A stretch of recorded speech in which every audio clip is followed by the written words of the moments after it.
17 ans. Non, j'ai 17 ans, il est 10h du matin. Et ça fait exactement 5 heures que je me suis couché dans mon lit.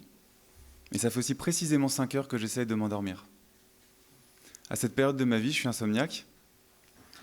Et quand on est insomniaque, le meilleur moment où on peut enfin s'endormir, c'est le moment où il faut se lever, quoi. Pour que vous compreniez pourquoi je suis insomniaque, il faut que je vous explique un peu ce qui s'est passé avant. J'ai eu une enfance qui était un peu compliquée parce que mes parents ont divorcé quand j'avais 3 ans. Et c'est pas le genre de divorce qui s'est bien passé, si on peut dire qu'un divorce puisse bien se passer. Et la seule preuve d'amour que j'avais, de la part de mon père ou de ma mère, c'était dire que l'autre était un connard ou une connasse, suivant celui qui parlait. Et on me disait, moi je t'aime plus parce que lui t'aime moins. Donc j'avais aucun modèle d'amour, je ne savais pas ce que c'était que l'amour. J'ai évolué comme ça jusqu'au collège et j'ai développé une timidité maladive. Quand j'étais en cours, j'étais toujours au fond de la classe. À côté de moi, il y avait le redoublant. Et à ma droite, j'avais le dernier de la classe. Mais des fois, j'essayais de me mettre à côté du chauffage. C'était quand même plus sympa. À ce moment de ma vie, comme n'importe quel adolescent de 15 ans, j'ai un rêve. Faire le métier de mes rêves? Non. Je veux juste séduire les filles, moi. Je veux juste faire comme tous les autres, en fait. Comprendre ce que c'est que l'amour, ce qui fait qu'un homme attire une femme, qu'une femme attire un homme. Mais comme je n'arrive même pas à lever la main en classe pour poser une question quand je ne comprends pas quelque chose du cours, je ne vois pas comment je vais pouvoir aller voir ce qu'on appelle les filles, qui pour moi sont des animaux divins ou des Pokémon rares, qui évoluent dans le même univers que moi, mais voilà, j'ai pas le Pokédex pour les attraper et j'ai pas les Pokéballs non plus. À 15 ans, j'ai mon premier ordinateur. Waouh! Et là, j'ai surtout Internet. Ça commence à se vulgariser. Alors c'est génial. Tous les soirs, quand je rentre du collège, je vais dans ma chambre. Je vais sur Internet. J'allume le modem. Ça fait... Je me suis comme ça. Ok. J'ai 2 amis. Premier ami, ça s'appelle Caramel. S'il y a des plus de 30 ans, ils vont connaître. S'il y a des plus de 40, ils ne connaissent pas. Et là-dessus, je peux rencontrer le monde entier. Je peux parler à des femmes, à Cindy du 39, à Marc du 45. Et moi, je m'appelle Beau-Gosse du 44. C'est le seul endroit où je peux parler avec les gens, en fait, parce que dans la vraie vie, j'y arrive pas. Il y a aussi autre chose. J'ai un ami, un animal de compagnie qui s'appelle Lycos. C'est un chien. Tu lui mets une question et il va chercher la réponse comme ça. Alors moi, je lui tape comment séduire les filles. Oh, il rapporte une réponse. Et là, je tombe sur un site américain. Je découvre la Mystery Method. La méthode en 9 étapes pour séduire n'importe quelle fille en moins de 7 jours. Waouh! Je suis pas religieux, mais maintenant j'ai un Dieu. Alors tous les soirs, je rentre et pendant 5 heures, 6 heures, 7 heures, j'apprends absolument toutes les techniques de la Mystery Method. Ça fait 150 pages, je l'ai lu 15 fois. Je l'ai aussi écouté en audio. Ça fait 8 heures. Bon. Alors quand je m'endors, je suis Superman de la séduction. C'est comme si j'avais déjà séduit 100 filles, si j'avais attrapé tous les Pokémon rares, et comme si j'étais le Superman de la séduction. Mais quand je me réveille, je suis toujours le même petit garçon qui est au fond de la classe. Alors en même temps, quand j'ai appris toutes ces technologies, je me suis passionné pour la psychologie. J'adorais ça, la psychologie sociale, comment fonctionnent les êtres humains, ça m'a passionné. Mais je ne me suis pas vraiment écouté. Et dans ma famille, pour réussir sa vie, il fallait soit être médecin, soit être ingénieur. Et j'ai la phobie du sang. Alors je suis allé à la fac de sciences. Et on arrive à ce matin des 17 ans. Et donc mon lit est trempé, je me suis retourné toute la nuit dans mon lit à essayer de m'endormir. Je suis arrivé plutôt à me réveiller d'ailleurs. Et donc mon réveil sonne, il est à l'autre bout de la pièce. Il est réglé, c'est un radio-réveil qui est réglé entre 2 stations de radio. Comme ça, quand ça sonne, ça fait... Ce qui est génial pour se réveiller. Donc je me lève, je me cogne le genou dans la même table basse, le même coin comme tous les matins. J'ai 2 genoux à cette époque, un bleu et un normal. Je boite comme ça jusqu'à mon radio-réveil, je l'éteins avec toute la délicatesse du monde. Paf! Et puis là, tout s'enchaîne, comme tous les matins. Et comme je suis insomniaque et que je dors pas, il faut que tout soit vraiment orchestré.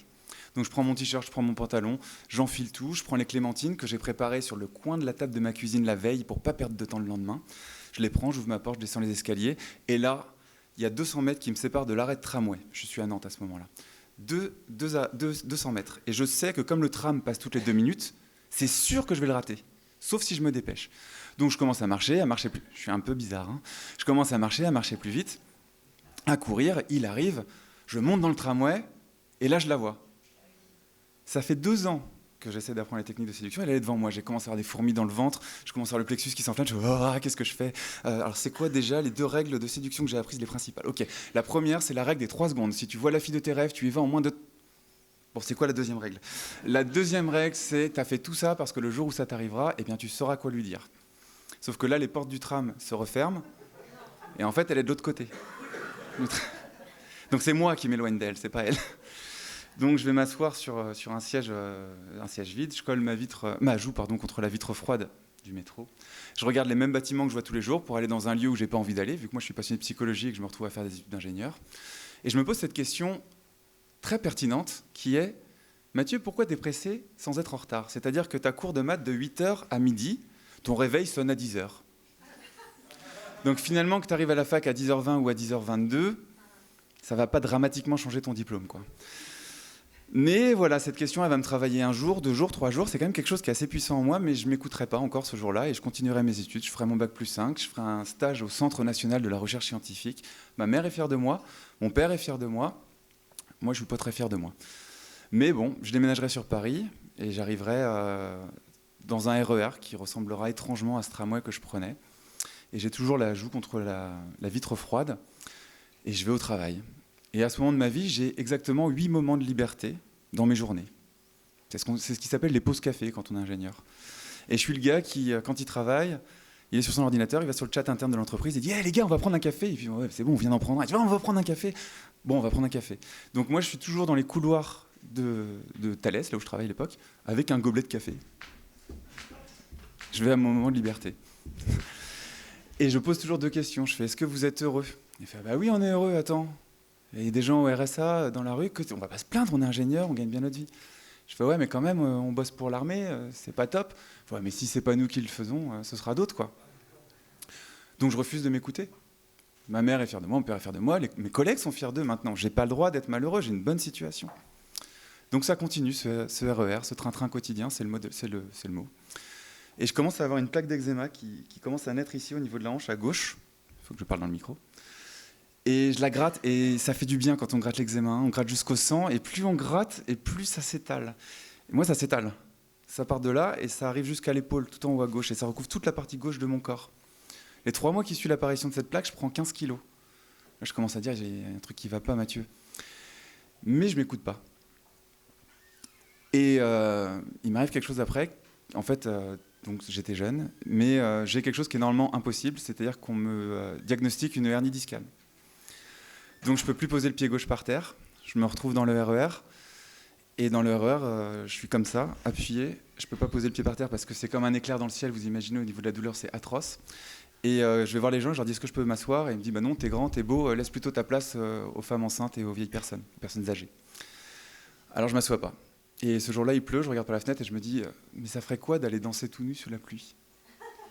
Ça paraît con, mais c'était très puissant pour moi. Alors je me suis dit, bah, c'est décidé, je change de vie.